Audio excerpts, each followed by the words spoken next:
We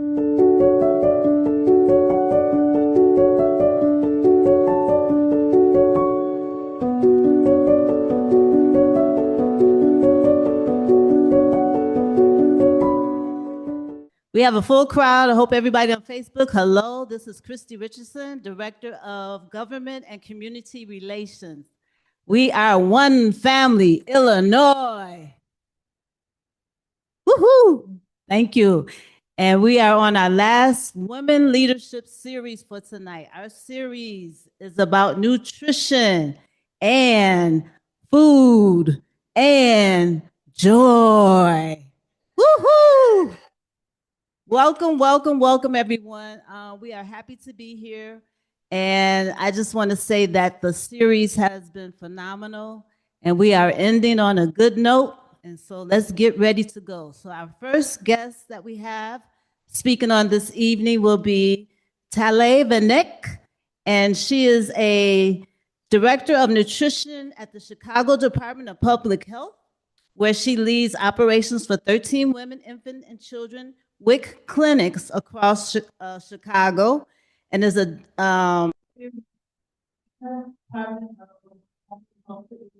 program.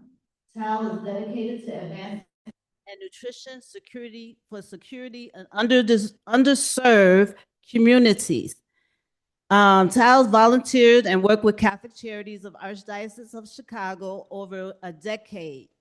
She played key roles in implementing community nutrition initiatives such as WIC Grocery, the Commodity Supplement Food Program, Summer Food Program, and plenty of more. She also supported vital programs like Meals on Wheels and Congregate Meal Services.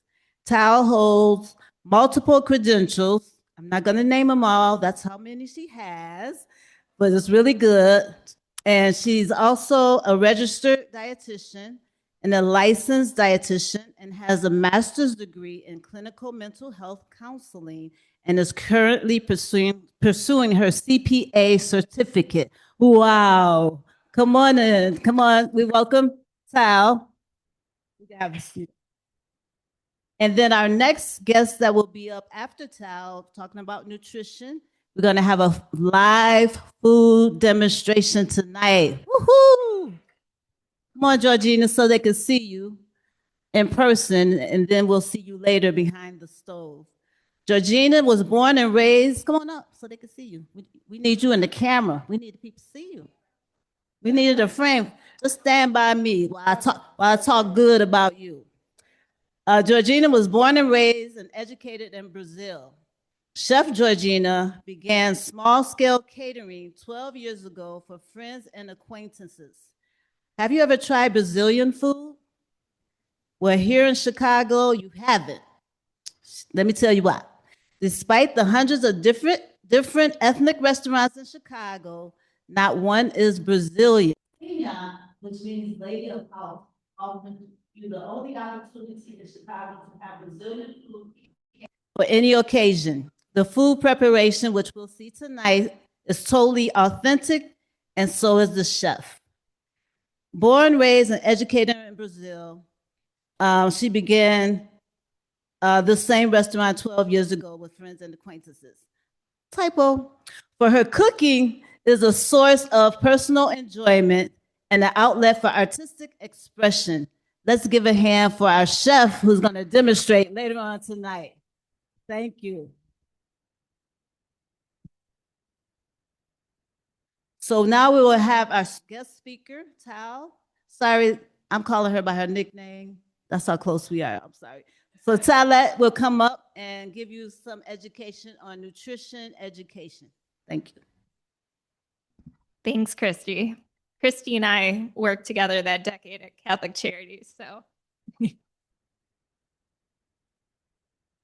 All right, we're gonna get the clicker moving, and I am not a person that just talks, so if there are questions, stop me. Okay, and then like if it's an unrelated question, still stop me, because it's an important question. Let's see. Yeah. I tried to click right.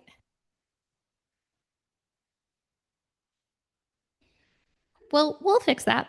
So today, we're going to be talking about some important changes to the SNAP program, which is the Supplemental Nutrition Assistance Program. And that is known in Illinois as the LINK program. Does anyone know why it's called the LINK program? Abraham Lincoln. So, yeah. So states get autonomy on what they want to call their local program. And so we call it Link for Lincoln. Yeah. Fun facts about food. So we'll be talking about some exemptions and work requirements and things that affect our aligned populations that we work with every day. I will give you some highlights on the WIC package changes. And then, I'm just going to open it up. So if we want to talk about protein, if we want to talk about quick fixes, water, go right ahead. We can talk about anything nutrition related. Oh, thanks, Christy, on the technical assistance. Appreciate you. And then I appreciate you all hosting. So we'll jump right into the presentation. You already heard my intro, so we don't need to hear that again. I work for the health department. We do more things than just health inspections. Hey. So I know that's where you see CDPH all the time, but we do programming too. And these are some definitions just to ground us in the discussion today. I know that we talk all the time in all of our programs across funding streams about acronyms, right? We're always just throwing them out there. We make new ones. So I don't like to assume people know all these different acronyms. So those are just some main acronyms for today. USDA, SNAP, and WIC. And we already talked about SNAP a little bit. So here's a little bit of a background on the topic. So we know that there are many social drivers of health, and we know that food insecurity is a main one. So in order for us to create a wider net of food insecure for our food insecure populations, we can't just rely on our food pantries. It's just what it is. It's not going to be enough meals. So for every one meal a food pantry provides, SNAP provides 9 meals. So you can see how critical this is for us to really protect the benefits for our people. And we've never been hit so hard with these SNAP changes. So we need to get the information into the hands that need them. So here's some just objectives for today. We're just going to learn about the SNAP changes. We will also talk a little bit about WIC package changes, and then just understand the impacts locally. And then, of course, we want to have some fun and do nutrition Q&A questions. Right ahead. So this is what I was highlighting before, why SNAP matters. It gives us a nice graphic on, just that difference in how SNAP protects our people and puts food on their tables. So here are some overview of our SNAP changes. So with HR 1, that is the unfortunate big beautiful bill that we've been talking about. We've never seen impacts like this on our population. We've never seen cuts so steep and rules be increased like they are.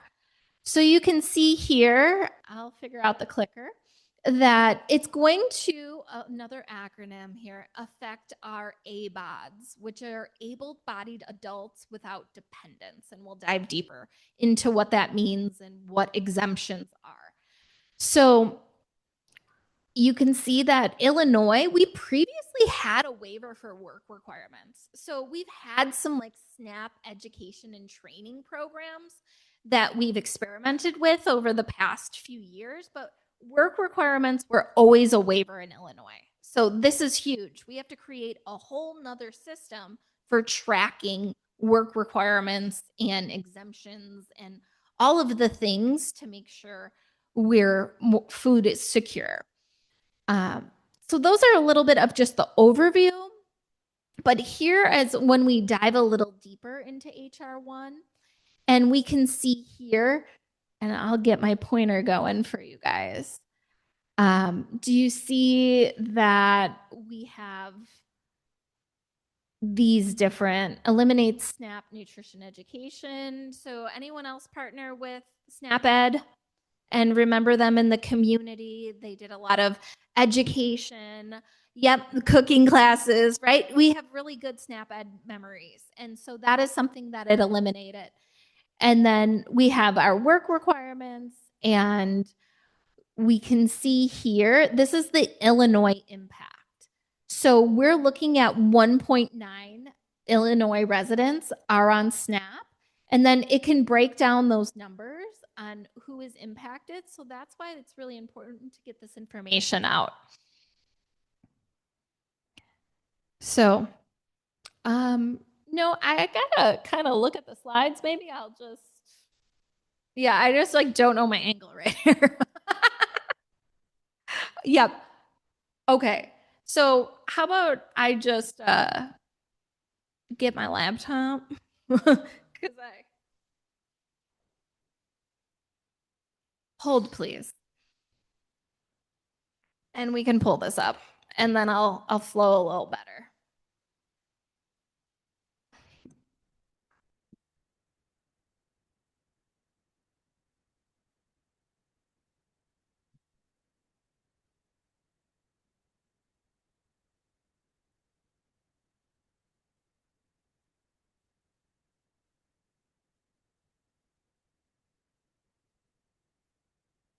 Okay. I'm gonna follow, I'm gonna click, and we're gonna coordinate. So if I get off, someone raise her. Oh, you're gonna click for me. Thank you, Miss Richardson. I appreciate that. So our SNAP work requirements, these kind of snuck up on us and they came into effect on February 1st. And so this is really important because people now, right now, need to check if they have an exemption and or if they're eligible for one. And if you are, I put the link to the DHS policy manual if you want to look at the work requirements and pull that up. But if people are non-exempt, they could lose their benefits come May 1st of 2026. So, that's right around the corner. Yeah.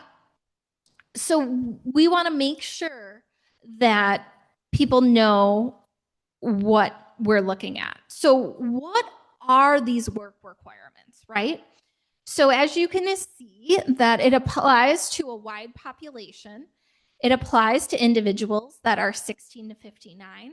So requirements include that if they're registering for work by receiving notice from DHS, taking a suitable job if offered, and this is, not voluntary, quitting a job, reducing work hours below 30 hours a week. I know this is very technical, so if you guys want to take a picture of the slides, I will also send these to you. These slides were graciously put together by our friends at the Greater Chicago Food Depository, so we've been doing these messages in community. So one of the key things that we want to remember from this presentation is that if the SNAP recipient is now subject to work requirements, that means that they're subject to 80 hours a month. So that's a key high point. And the reason why we want to look at these is that if somebody loses their benefits with HR1, that they can only get benefits for 3 months every 3 years. Right. So yeah, that's huge. So if you're not submitting your work requirements, they're going to cut off your SNAP. Yeah.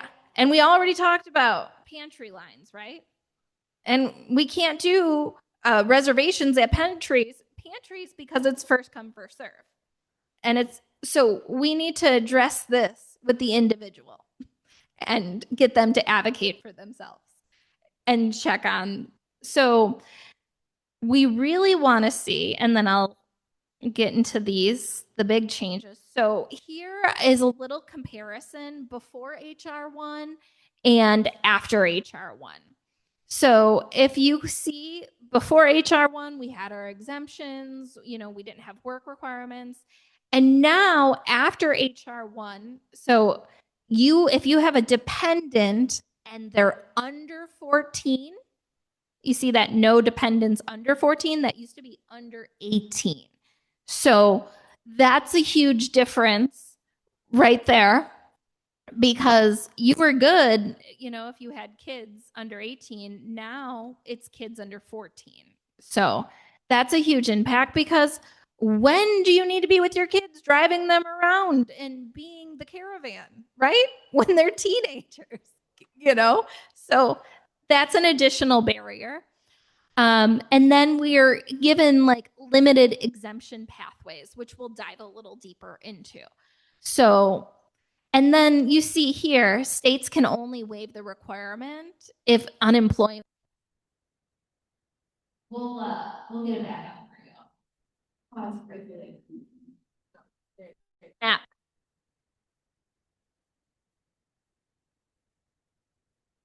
so when we talk about your questions, well, who's exempt from work requirements? Who can actually file that exemption? And you'll see right here. So if you're under 18 or you're over 65, you're exempt. If you have a physical or mental limitation that impacts your ability to work, maybe you have chronic homelessness, DV, or other barriers. And then you can also see if you're living in a SNAP household, purchase and prepare with a child under the age of 14, even if the child is ineligible for SNAP, but you have a child in your standard household. There's another big one. If you're going to school, college, training program at least half the time, you're meeting your work requirements for TANF, participating regularly in an alcohol and drug treatment program. It's just, it doesn't like the work requirements either. Who does? So, next slide, please. Next slide. Okay. So here's the changes in exemption status. So what if a SNAP recipient exemption status changes during the certification period? So let's say they lose their exemption. Okay. Which we know can happen for a variety of reasons. Child exemption that occurs in the certification period, right? To jeopardize your status. But you need to address that when you're going up for your next cert period, right? And whether oh, yes, thank you for the next one. So this is a little, I guess it's easier to read up there. So now we're just going to talk about who is exempt from work requirements. So a person from with physical or mental limitations that impact their ability to work, including experiencing chronic homelessness, domestic violence, and then you can see the different explanations. So if you have somebody in this category, I would take down the explanations, your data source, and here's some advice. And if you go to DHS, the Illinois Forms Library, you can actually look up these forms to help your person that may be in this situation. So here's the next person, and we're going to go through the one more slide, please. Okay, so maybe you're caring for a child under age 6 or a person who needs help caring for themselves. So you can see that only one adult may claim the exemption, which it takes a village to take care of children and other adults. So that's a key point here. And then the child or person does not have to live in the home. So here's some other forms you can reference on if they would file for that exemption. So here's a little more about submitting an exemption. Some of us might be more familiar with the ABE website. We talked about why SNAP was called Link. Well, now we're going to go for, that's because of Lincoln. Now we named our whole benefit system ABE after his first name. So we really just pay tribute here in Illinois. So here's something that you would do. You would just make sure you're going to your local family community resource center, your DHS office, in person on the phone. You want to make sure that if they can file an exemption, they filed. If they are subject to work requirements, that they can meet those. And there's a variety of ways we could talk about being creative to meet those and making sure that those are validated in such a way. So they can upload their exemption to their ABE account. They can fax it. But here's the big thing, because so many people are in this situation and we have such a short amount of time, we need to do a lot of self-advocacy that those things get filed and those things get approved. So even though they may have submitted the paperwork, we got to make sure it's all validated. And I think I have, yep. So here's just some numbers, because it's like, okay, well, what's the impact? And so number of non-exempt SNAP recipients at risk of losing SNAP for work requirements. And this is for, we have 340,000 people that and then we have about 250,000 people that are not complying and not exempt. So the gravity of this situation, I mean, we're in pre-storm right now. We're going to feel the full storm come May. Yes. So advocate, advocate, advocate. Our next population that's really affected by these changes are our immigrant population. So there's a little before and after. And do you see on the bottom of the slide? Now we are refugees, our asylees, our T visa holders, our parolees, and our VAWA self petitioners are now not eligible. And this went into effect on April 1st. So all of these things are coming down the hill and they're going to hit us really hard. So what does the road ahead look like? And I can't tell you that it gets any easier. So we're pre-storm, we're preparing, we're going to feel these effects, but it's going to start costing us money to keep the SNAP program in Illinois. So as you can see here, we're on October of 2026, increased SNAP administrative cost. It goes into effect and it's about $80 million.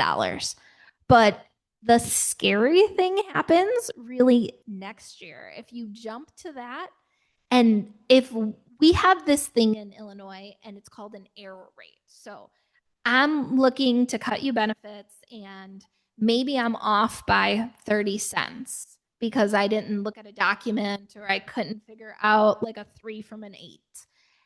Well, anything that is miscalculated at the SNAP office that goes on a benefit card, and then we have to reissue or figure out the variance, it goes to contribute to the error rate.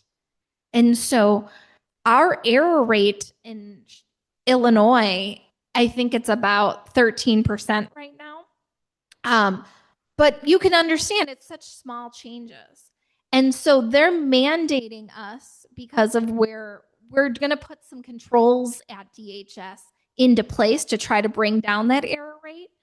But if it remains where it is, this program can cost us upwards between $470 million to $705 million. It would cost the state to operate with the people that we're serving. So, you know what that means? Our taxes, Yeah, right. So we're working really hard at DHSs to bring down that error rate, but you can understand it's simple math. So brace yourselves with all of us. And now that I got you so excited to be talking about SNAP changes and everyone's an advocate in the room, I want you to scan these QR codes because we have toolkits that you can bring to your organizations. You can promote Save Our SNAP. Has anyone seen our billboards around the city? We have our digital panels and some of this information.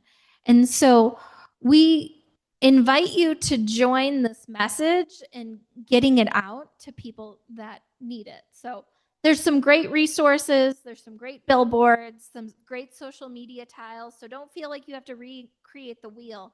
But if you could push it out or share it from another organization, we'd appreciate that. I'll give everyone just one more minute if is it going through? Yeah. Okay. Perfect. So we just want to prevent people losing their benefits because we see that number is 250,000 are at risk.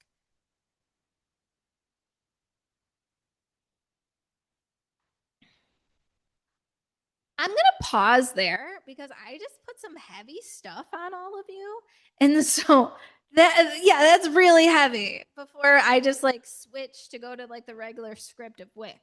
So, are there questions, reactions? I mean, things we can clarify, resources we can help with. Yes, Delphine.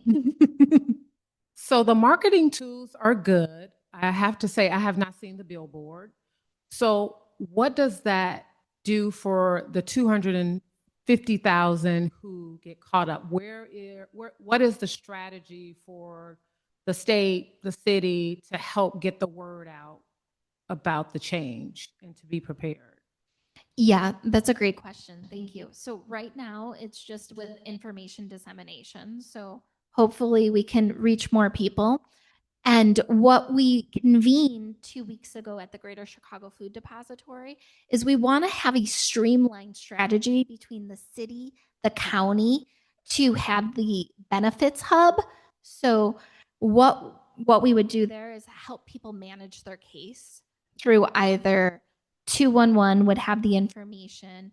CPS does a lot of enrollment. They're a big partner, and also the Greater Chicago Food Depository. So if you have questions and you want to be able to say, where's my case at? Am I going to the FCRC, which is the Family Community Resource Center by DHS, or I'm going to GCFD? We want to make this streamlined pathway, and that's what we've been convening lately. As the strategy of like, when the storm hits, you can come to the benefits hub and we can help you either maintain your benefits. But I feel like we're almost too late, to be honest. Yes.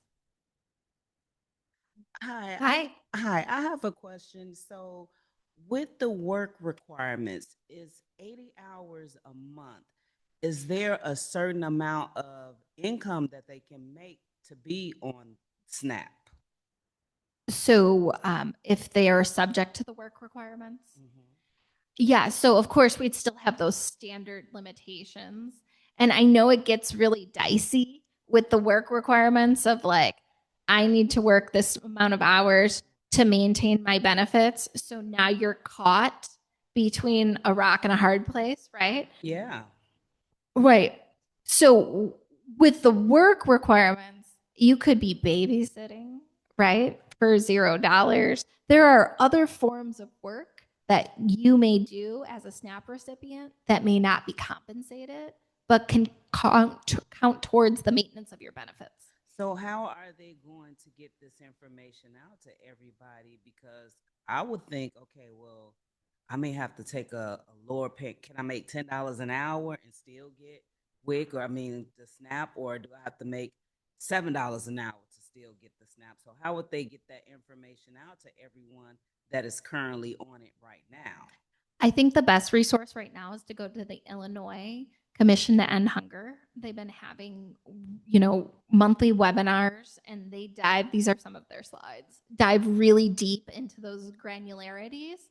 And I also think being able to consult the Greater Chicago Food Depository, who's ever the case manager working with their case, and work through their individual situation. Okay. So I do have one more question. Sure.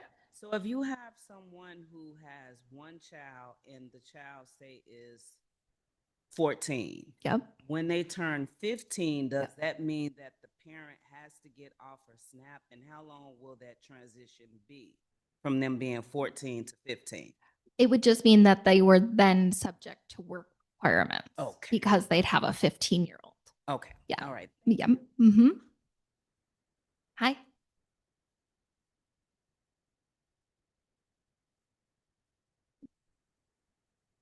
Our friends online. So say that she has, sorry, Delphi.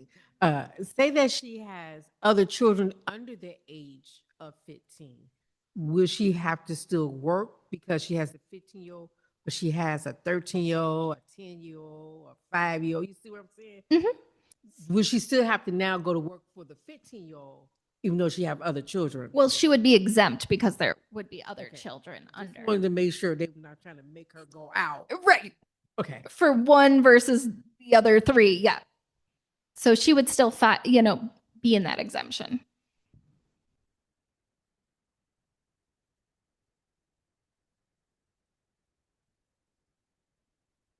I'm thinking about seniors or Yeah. wiser people when they decide to retire, 62 years old. They still have to go back and work to qualify for SNAP.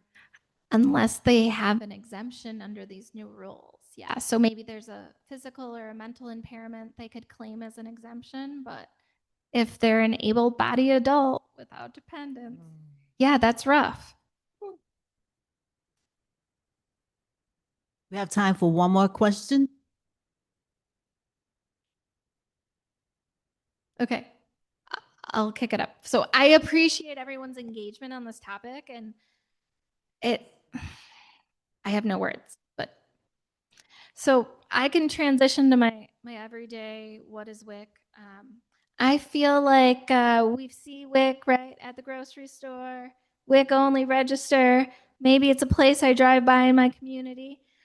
But we've been around for a long time, and I still hear through delayed parenthood that some people still don't know what we are. So I am still up here promoting WIC. And so just in our name, women, infants, and children, that doesn't mean we don't serve foster parents. We do.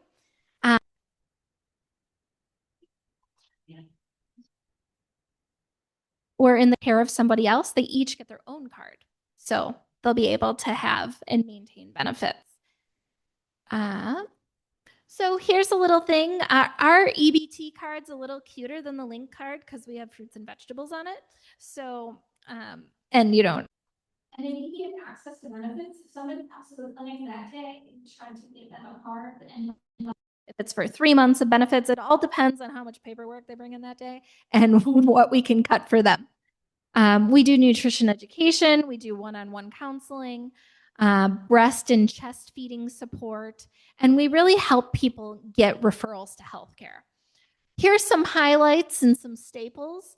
Now I'm trying to get out of, I don't go to WIC because I don't eat that. Okay. We have a lot more flexibility now. Okay. This isn't just a plop a package. We have different things you can exchange.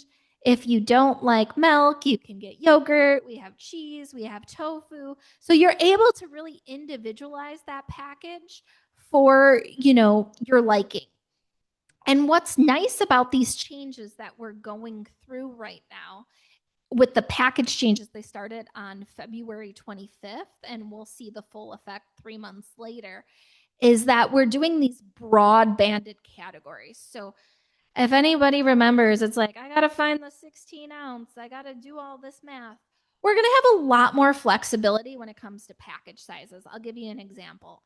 So Quaker Oats was never on the WIC program because it's 18 ounces and our oatmeal had to be 16 ounces. Right. But now when we're doing these broad banded categories, they're like, oh, hey, everyone's not going to conform to WIC. So we should just have a little more flexibility on package sizes. So that is a great change that we're so excited about because it's going to make that shopping experience just that much easier. And then this is something that's so exciting. To have the fruit and vegetable voucher, it used to be like $9 and $11, and some people were like, $10. You know, the juice wasn't worth the squeeze, right? Like, oh, what am I gonna get? Like, okay, you know, when these grapes cost $6, come on. But now look at these numbers. And so and it really adds up when you have multiple children or you decide to breastfeed. So that's a lot of extra money. We have fresh herbs now on the program. We're rolling that out. So if you want a little flavor, extra flavor, you can get that. And now you can substitute a portion of your juice to get fruits and vegetables. It's only $3. But if you don't want to get the juice and you're like, okay, keep racking up my total here so I can get the stuff I want, either fresh, frozen, and canned, you can do that. 75% of our cereals now must be whole grain. So whole grain means it needs to be that first ingredient.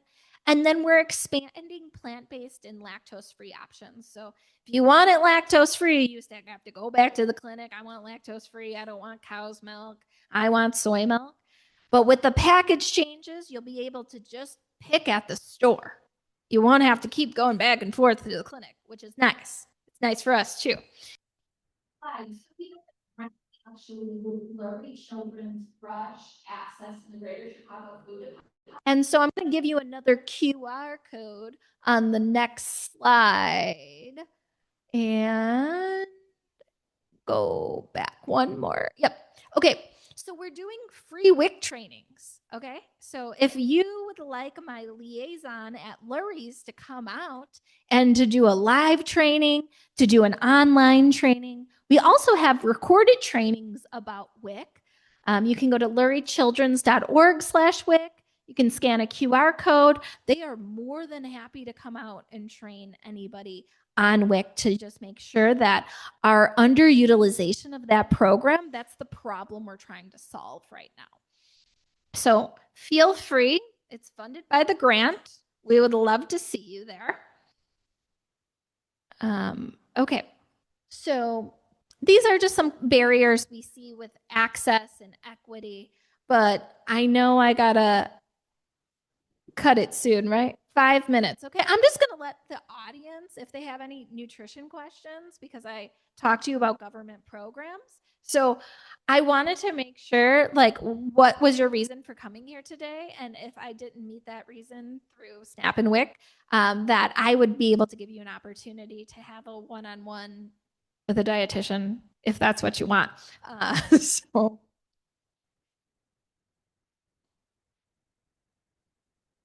What is chest feeding? Chest feeding, yes. So to be inclusive of our LGBTQ community, and if somebody was not to identify as a woman and was to be biologically a woman and then they transitioned, but they're still going to choose to feed, we call it chest feeding. Yeah. New term. Yes. Yes. The packages that you mentioned, it seems like a lot of mental math, right? And so how do you guys help your clients who are who want to adhere by the rules, but also do that mental math? Because a lot of people are not going to the grocery store and doing that mental math. And so there's a heavy component on that as well. And so what tools do you give your clients when doing that? That's a great question. So our main tool is that we have the benefit app, BNFT, and our WIC participants can track what they have. We also have a shopping list, so if they want to mark it off. But if you shop at a WIC grocery center, they'll give you a balance and print that off for you. So we're just not there where you get a text and say, hey, come get your bread, but we hope to be there one day. Can you explain the WIC Grocery Center? That's a great question, Christy. So Catholic Charities of the Archdiocese of Chicago operates 10 WIC grocery centers, and it's very unique to the city of Chicago. And you can have an expedited shopping experience in those stores, and it's only WIC items, and it's for people that are familiar with the program, right? And the staff can pick it out. That's where Christy and I used to work. And so even if the staff, someone comes in and doesn't know what benefits, we'll even pull the foods for them, and then they can see what they're eligible for.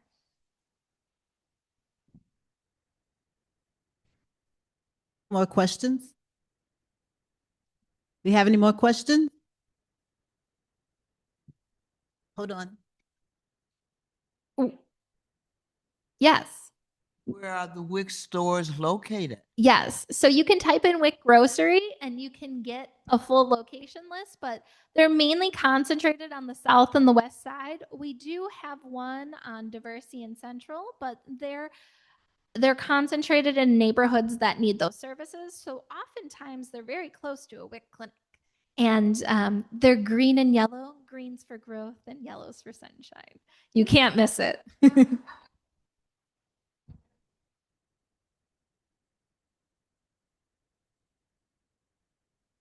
One more question, and then we're gonna go to the next food demonstrator. You mentioned, well, you're a nutritionist, so what would be your top 5 things we should? Oh, which we eat or food? Okay. Yeah. Well, I'll switch it to food. Say, and I know everyone's eating is very individualized, right? So I'm just gonna tell you what generally I tell people. How many vegetables are you eating a day? Do you count those? Do you ever eat vegetables with your breakfast? Do you ever have eggs with and a veggie omelet, or you threw something in?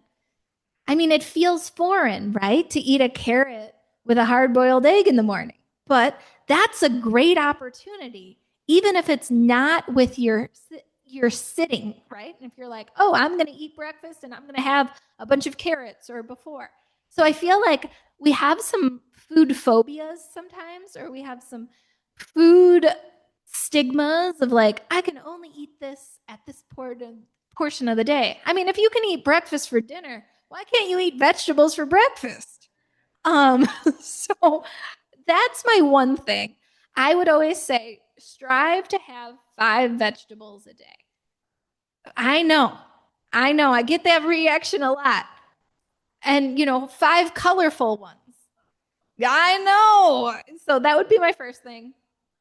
The second thing would be, I want everyone to look at their beverages and just be mindful. Like, I know we all have our go-tos at Dunkin', at Starbucks, and we all have our comfort beverages, but you consume a lot of sugar and empty calories in those beverages. So is there a way that you can negotiate with yourself?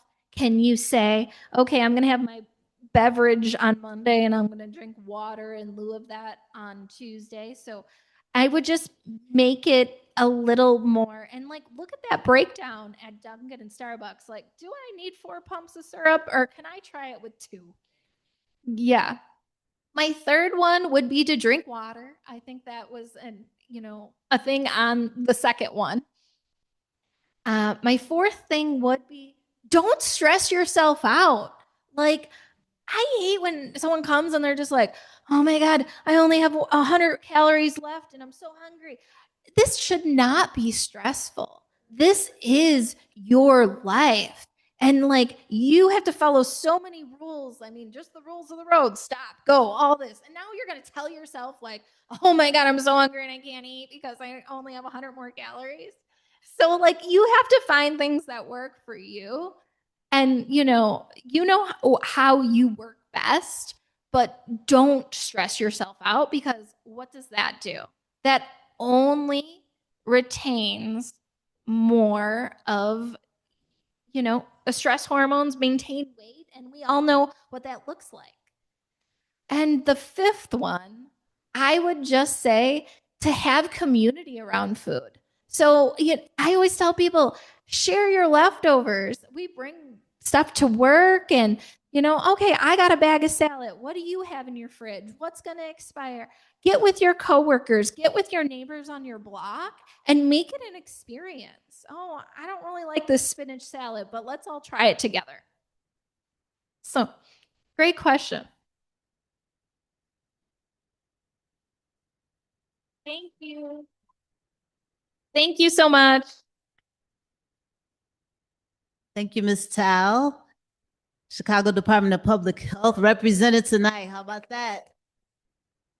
Thank you all for your questions. I hope you learned some gems, and we'll have Delphine to go over more gems at the end to ask you guys. So we're going to take a transition break, about 3 minutes, and then get ready for our food demonstration.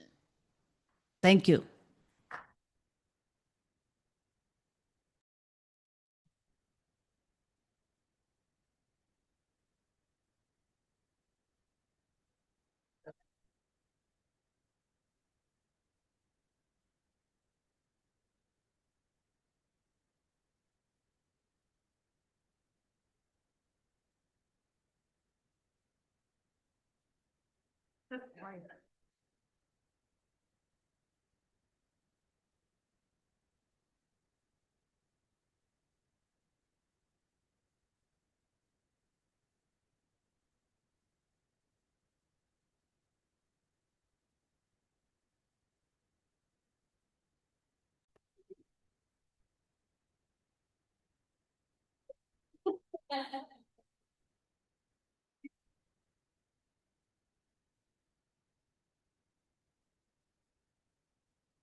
Good evening, and welcome back to Nutrition and Joy. So next on our agenda, we're going to have a live food demonstration, and then you'll be able to test and taste afterwards. Test and taste, taste and test. We have Ms. Gina, who I introduced in the beginning, from Brazil, but has been here for many years, but has had her own Brazilian restaurant for the last 12 years. So we're going to see how she makes her dishes, one of her favorite dishes, and then you'll be able to indulge afterwards. So I hope you have been enjoying. Thank you, Tal. Give her a hand for the nutrition session. Hearing about what's going on across the USA. Let us pray. So, no, I'm just kidding. Just kidding. So, just look at the cameras and we'll have Ms. Georgina explain as she goes through her process of the dishes that she's making on tonight. Thank you.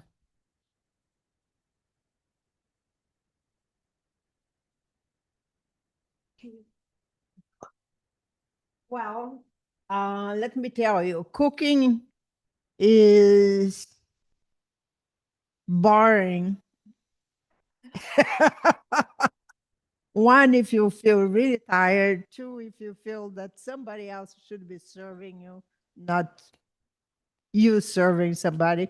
But it is fun because it forces you to be creative. And actually, it's a therapy because instead of going shopping because you are frustrated, just try a new recipe. You spend less money and you will feel much better. So I am going to give you just the preliminaries of the two recipes. I believe you have a copy on with you. Should I have a copy? Yes. So let's do the picadinho. Picadinho is a Portuguese word. Picadinho is when you really cut something really small. And the reason for the picadinho is due to the economy that many families have to go through because they have so many mouths to feed. So if you have one big steak and you have to feed 5 people, you have to make a miracle.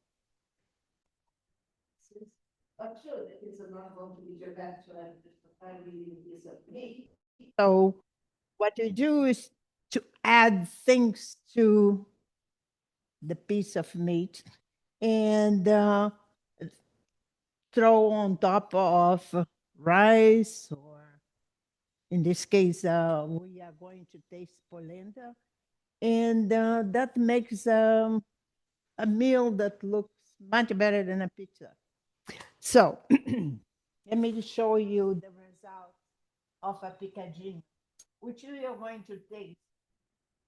Here's the meat, and then the polenta. Polenta is when you cook something with cornmeal. So if you go to the store and you get a little bag of cornmeal, you can make miracles with this cornmeal. And the kids and yourself will be well fed. So the picadinho, you have to start with the aromatic. The aromatic is when you take your onions, your green peppers, tomatoes, you dice everything. Aromatic because it smells. That makes your food smell good. So once you do that, and I have some over here, once you do that, and you have any kind of meat, the sample that I have for you is turkey, white turkey, because some people don't eat pork. No pork for me. So I thought, okay, I think turkey is okay with many people. So I decided to do turkey. And but you can have beef, you can have chicken, anything that you can, not the road killers, okay? But if it's edible, you can go and chop. And while you are doing all this chopping, you can think about what the heck am I going to do tomorrow about your problem. That's the reason I'm saying that cooking is a therapy, because while you are there cooking, you have time to think about the strategies, how you're going to deal with certain problems, how you're going to kill the husband that gets home. Actually, it's very funny because my godmother back in Brazil, she didn't allow me to cook because she would see the soap opera all the time. and was very popular to kill somebody with arsenic. So, she, and I was impossible when I'm impossible, still impossible, but when I was younger, I was so cuckoo. So she wouldn't allow me in the kitchen.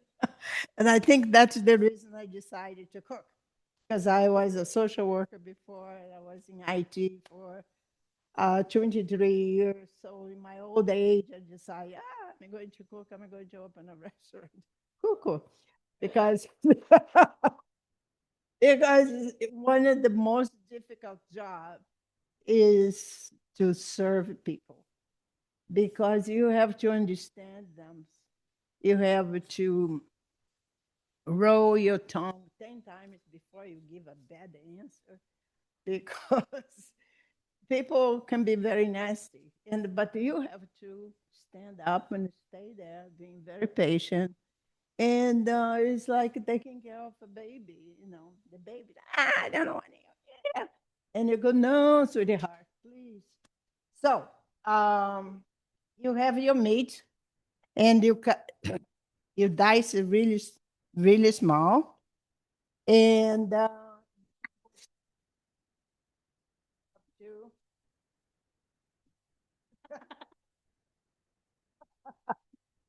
you have to make a sauce. On the second stage, then you almost have your, that is the TV. Then you have your cooked meat looking like that. Now, to make, turn down, to make this presentable, then you can do a polenta. In Italy, they cook a lot with cornmeal. So you want to take notes, because it's not in that recipe. 3 cups of water. This is a cup, right? 3 cups of water. You put to boil with a little bit of salt. If you like to use some broth to give some taste, you put some broth there. And then you get 1 cup of the cornmeal, and mix with a little bit of cold water. And then you cook this thing until it doesn't taste bitter anymore. That's the way I know the cornmeal is cooked. And if you'd like to put some cheese, doesn't matter which kind of cheese, that is going to give a good taste to your polenta. The result is this glue. But you don't need to be eating rice all the time. So do a little variation. And polenta is a good way to substitute the other things. So that is your escondidinho. Escondidinho, não, picadinho. Tiny, tiny bits of something. That is one recipe. The other recipe is the caldo verde. Oh, by the way, let me introduce to you my assistant, Lulu. Lulu has been with me, tolerating me for the last 15 years, right? So sometimes we are there in that kitchen because we have. But she has been a big supporter. She's from Ecuador. And when I retire, she goes to Ecuador. She said she's going to take care of me. So, right, Lulu? So she promised. So the other recipe is, Leo is just 3 years with me. He's from Brazil. He is impossible, but he's a nice fellow. So the caldo verde, we are colonized, Brazil was colonized by the Portuguese. So many recipes from Portugal end up being Brazilian recipes. I do have Afro-Brazilian recipe for you to taste is the chicken.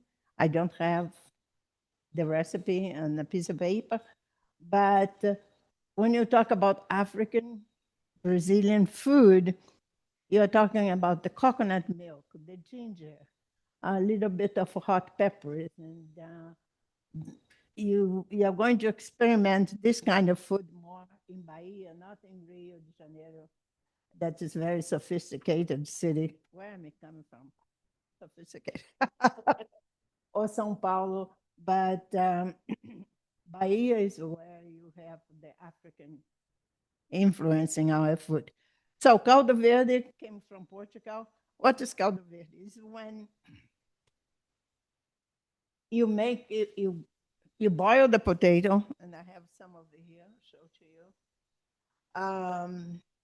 And that after you boil the potato, you just mash the potato, and then there's water that has a little bit of salt, a little bit of broth, whatever. If you're a vegetarian, get vegetarian broth.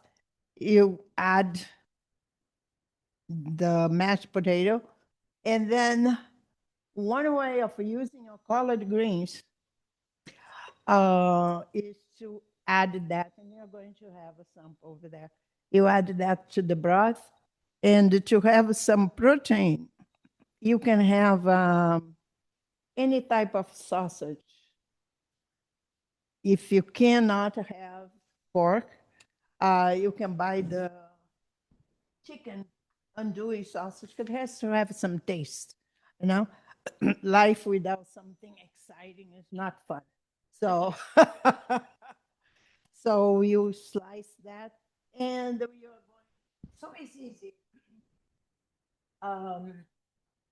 You're going to end up with a wonderful broth with the collard greens, with the potatoes, and with your sausage. And the sample that I have for you is chicken sausage. So don't worry about it. There's no pork. So those are the two recipes. But before I finish, because everybody's hungry and want to try the food, cook a little bit more, because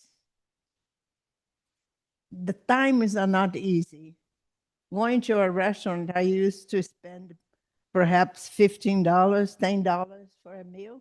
Now, even by myself, because I go out by myself a lot, it's some $30, $40. Who can afford that? So I think you have to go back to the kitchen and be a little bit creative, so you don't get bored doing your lunch or dinner. But thank you so much for having me.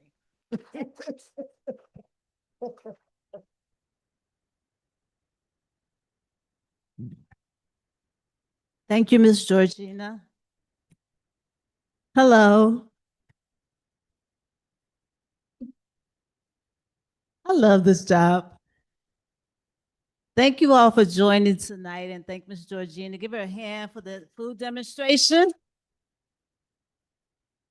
I'm going to relinquish the mic so that our CEO, Ms. Delphine Rankin, can close us out, give us our gems for the night, and then we'll be able to get the real cooked food from Ms. Georgina after that. Thank you. Well, thank you, Christy. Awesome. Awesome. Let's give her a round of applause. And Tal and Chef Georgina, thank you so much. We appreciate it. This is a perfect way to close out this leadership series. And as we've done out over the last couple of weeks, just listening for those important gems that we want to take away. So I was listening as well. So here are a few gems that we want to take away. First, in terms of SNAP and the impact that this has on our community and quite frankly, some of our families, our own personal families. I wrote down a couple of things. I'm trying to figure out a way how I can continue to be an advocate for getting the word out there, because I thought we had a little bit more time and we don't. So I heard some critical numbers 250,000 are already non-compliant. Is that correct? Right? So we need to teach them, we need to get the word out there and to share this, and however we can do that in our own individual ways, as well as wherever we are in our personal spaces, professional spaces, to do that. WIC is underutilized. Didn't know that. So please share this information with our families. The ages are 0 to 5 years of age, and moms that are currently pregnant or postpartum. Good job. They're actually improving on making sure that it stretches a little bit further. The 5 foods that we want to eat, we all know we need those 5 vegetables. You can have a boiled egg and a carrot, but you can also have a smoothie, right? Add some vegetables to that. Decrease the sugar. Drink some coffee with less cream and sugar. I'm telling myself that. Drink more water. We need people around us like Kelsey to help us. Look, she's carrying her water bottle with her. And I love these last two, Tal. Don't stress yourself out, right? Don't do it. We have enough stressors in our life. And then have community around food. How many of you remember when we used to have a dinner table and we sat around the table and we talked around the food? We heard those stories. So remember to do that. Picajou, is that what it is? Picajou, is it Chef Georgina? Am I pronouncing it correctly? Picajou? Yes. Is that where we're slicing it up? So you're taking your time, you're dicing, you're being creative, you're thinking about some of the things that you want to do or need to do with no stress. So, right, I heard her say that. Eat polenta instead of rice, right? A lot of starch. Be creative with your food. How many of you know about the dishes where you use vegetables and meat to make dishes that are plentiful? So you have your stews. How many of you remember the succotash?